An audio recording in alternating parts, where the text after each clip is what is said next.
இறைவனை புரிந்து கொள்ளுங்கள் மற்றும் சகயோகம் செய்யுங்கள். ஓம் சாந்தி.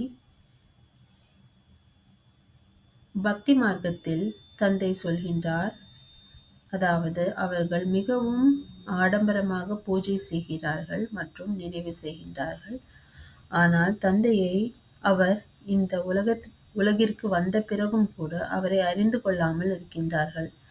ஆகையால் நாம் அனைவருக்கும் தந்தையின் அறிமுகத்தை இப்பொழுது கொடுக்க வேண்டும். இந்த சேவையை நாம் தினமும் செய்ய வேண்டும்.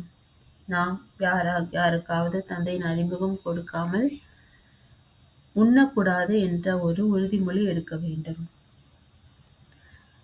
தந்தையை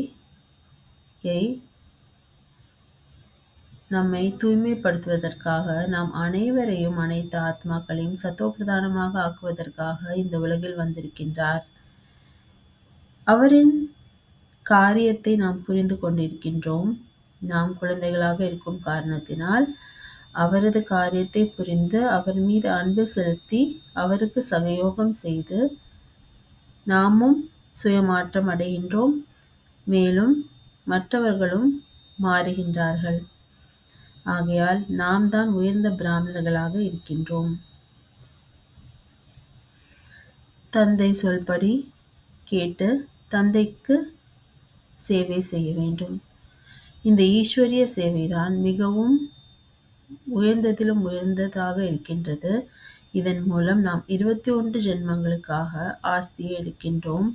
நமது புண்ணிய கணக்கு நிரம்பி விடுகின்றது. நமது பிராலப்தம் முழுமையாகி விடுகின்றது. ஆகையால் நாம் தந்தையின் அறிமுகத்தை அனைவருக்கும் கொடுக்க வேண்டும். ஏனென்றால் தந்தை இப்பொழுது வரவிருக்கும் சத்யுகத்தை ஸ்தாபனை செய்யவிருக்கின்றார்.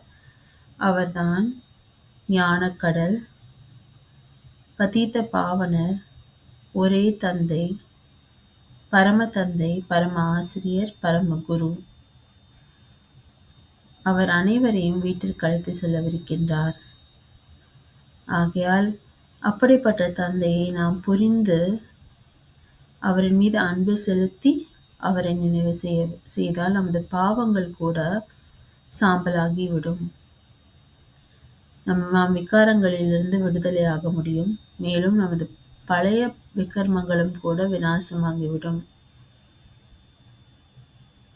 அவர் கற்பிக்கும் இந்த ராஜயோகத்தை நாம் கடைபிடிக்க வேண்டும். அதாவது தினமும் தியானத்தில் அமர வேண்டும். மேலும் தந்தை நினைவு செய்ய வேண்டும். இதுதான் மன்மனாபவ. இதன் மூலம் நாம் தூய்மையாகின்றோம். நமது ஆத்மா தூய்மையாகின்றது, சத்தோப்பிரதானமாக ஆகின்றது. நமது புத்தி தெய்வீகமாக ஆகின்றது. பிறகு நம் உடலில் கூட சத்துவத்தில் மிகவும் அழகாக எடுக்கின்றோம். ஆகையால் நாம் இப்பொழுது தந்தையின் மீது அன்பு வைத்து அவரை புரிந்து கொண்டு அவருக்கு சகயோகம் செய்ய வேண்டும்.